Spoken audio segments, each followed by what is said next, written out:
റിട്ടയർമെന്റിന് മുൻപ് തന്നെ അലി അസ്ഗർ പാഷ തന്റെ വിശ്രമ ജീവിതത്തിന്റെ വഴി തീരുമാനിച്ചിരുന്നു.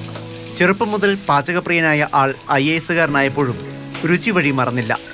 ഞണ്ടും കക്കയും കാളാഞ്ചിയും കരിമീനുമെല്ലാം വറുത്തുകോരി അല്ലെങ്കിൽ മസാലക്കൂട്ടിൽ പൊതിഞ്ഞ് ഭക്ഷണപ്രിയർക്ക് മുന്നിൽ വിളമ്പുകയാണ് അദ്ദേഹം.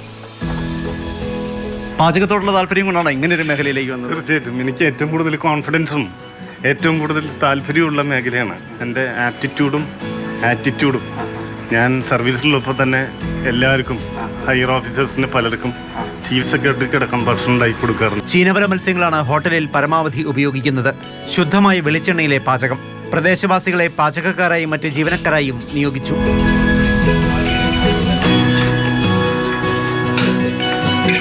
ഞങ്ങൾ ഉപയോഗിക്കുന്ന ഇൻഗ്രീഡിയൻറ്റ് എല്ലാ സ്പൈസസും ലോക്കലി അവൈലബിൾ ആണ്, ലോക്കലി ചൂസണാണ്.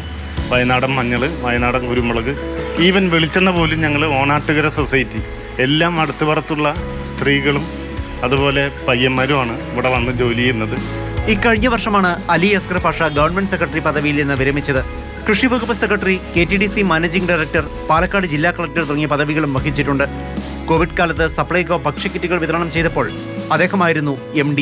ജൈവ ഭക്ഷ്യവസ്തുക്കളും ശുദ്ധമായ വെളിച്ചെണ്ണയും വിതരണം ചെയ്യാൻ കൗണ്ടറും വൈകാതെ മീമിയിൽ തുടങ്ങും.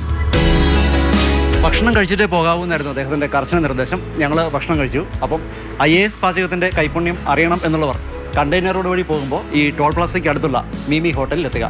അനീഷ് തോട്ടയ്ക്കാടിനൊപ്പം പ്രദീപ് ജോസഫ്, മാതൃഭൂമി ന്യൂസ്, കൊച്ചി. പ്രദീപ് ജോസഫ് നമുക്കിപ്പോൾ ഉണ്ട്. പ്രതിപക്ഷ ഈ ഏതൊക്കെ മേഖലകളിൽ നിന്നാലും കുക്കിംഗ് വല്ലാത്തൊരു പാഷനായിട്ടൊക്കെ കൊണ്ട് നടക്കുന്ന ആളുകളാണ്. നമുക്കിപ്പോൾ ലാലേട്ടനൊക്കെ ഇടയ്ക്ക് അല്ലേ ഓരോന്ന് കുക്ക് ചെയ്യുന്നൊക്കെ വീഡിയോകളൊക്കെ നമ്മൾ കണ്ടിട്ടുണ്ട്. ഇപ്പോൾ അദ്ദേഹം പറഞ്ഞത് അദ്ദേഹം ചീഫ് സെക്രട്ടറിക്ക് വരെ ഭക്ഷണം ഉണ്ടാക്കി നൽകിയിട്ട് അത് വലിയൊരു സംതൃപ്തിയാണ്. നമ്മൾ ഉണ്ടാക്കിയ ഭക്ഷണം മറ്റൊരാൾ ആസ്വദിച്ച് കഴിക്കുമ്പോൾ കിട്ടുന്ന ഈ ഒരു സംതൃപ്തി ആയിരിക്കും അദ്ദേഹത്തിൻ്റെ ഒരു സെക്കൻഡ് ഇന്നിങ്സ് ആണല്ലോ ഈ റിട്ടയർമെൻറ്റ് കഴിഞ്ഞ്. അപ്പോൾ അത് കൂടുതൽ രുചികരമാക്കാനുള്ള ശ്രമമാണെന്ന് തോന്നുന്നു. പിന്നെ അതേ എടുത്തു പറഞ്ഞ കാര്യം നമ്മുടെ ചുറ്റുപുറമുള്ള ആളുകൾ തന്നെയാണ് അല്ലേ അവിടെ ജോലി എടുക്കുന്നതെന്ന്. അപ്പോൾ ഒരു തൊഴിൽ സാധ്യത കൂടി അദ്ദേഹം എല്ലാവരുടെ മുമ്പിലേക്കും വെക്കുകയാണല്ലേ?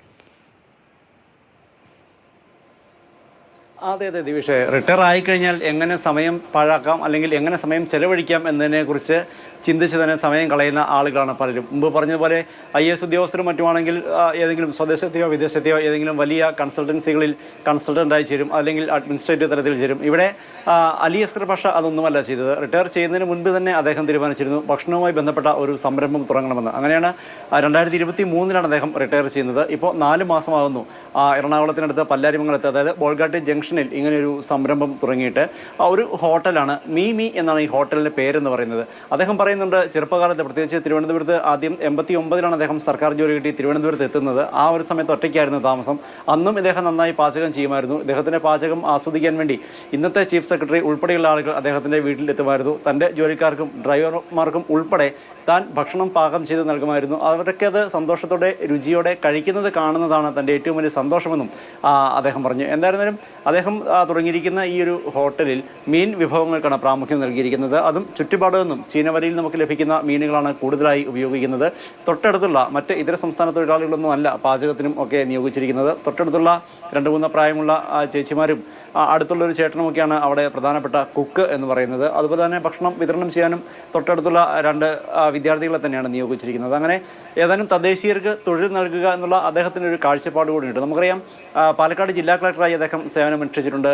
ഈ കഴിഞ്ഞ കോവിഡ് കാലത്ത് സപ്ലൈകോയുടെ MD ആയിരുന്നു. കോവിഡ് കാലത്ത് നാട് വറുതിയിൽപ്പെട്ടപ്പോൾ സംസ്ഥാന സർക്കാർ ഭക്ഷ്യ കിറ്റുകൾ വിതരണം ചെയ്തു. അന്ന് സപ്ലൈകോയ്ക്ക് വേണ്ടി അതിന് നേതൃത്വം നൽകിയത് MD ആയിരുന്ന അലി അസ്ഗർ പാഷയായിരുന്നു. ഭക്ഷണത്തെ സ്നേഹിക്കുന്ന അല്ലെങ്കിൽ മറ്റുള്ളവർക്ക് ഭക്ഷണം കൊടുക്കാൻ ആഗ്രഹിക്കുന്ന തനിക്ക് അതും ഒരു വേറിട്ട അനുഭവമായിരുന്നു എന്നാണ് അദ്ദേഹം പറയുന്നത്. എന്തായിരുന്നാലും ഈ ഹോട്ടൽ മുൻപോട്ട് തന്നെ കൊണ്ടുപോകാനാണ് അദ്ദേഹത്തിൻ്റെ തീരുമാനം.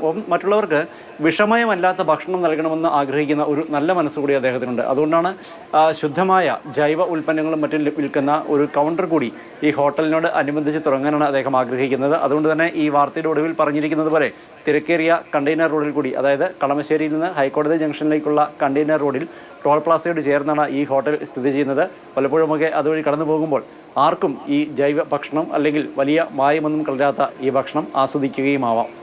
ശരിയാണ്. എന്തായാലും അദ്ദേഹം വളരെ സംതൃപ്തിയോടെയാണ് അദ്ദേഹം ചെയ്യുന്നത്. അദ്ദേഹത്തിൻ്റെ പ്രതികരണവും അദ്ദേഹത്തിൻ്റെ മുഖഭാവവും കാണുമ്പോഴും അറിയാം. അപ്പോൾ ശ്രീ അലി അസ്ഗർ പാഷ അദ്ദേഹത്തിൻ്റെ ഈ പുതിയ രുചി ഇന്നിങ്സിന് കൂടുതൽ രുചി പകരാൻ, കൂടുതൽ ആളുകളിലേക്ക് പകരാൻ കഴിയട്ടെ, ആളുകൾ അത് ആസ്വദിക്കട്ടെ. അദ്ദേഹത്തിൻ്റെ എല്ലാവിധ ആശംസകളും. ശരി പ്രതിവേട്ട.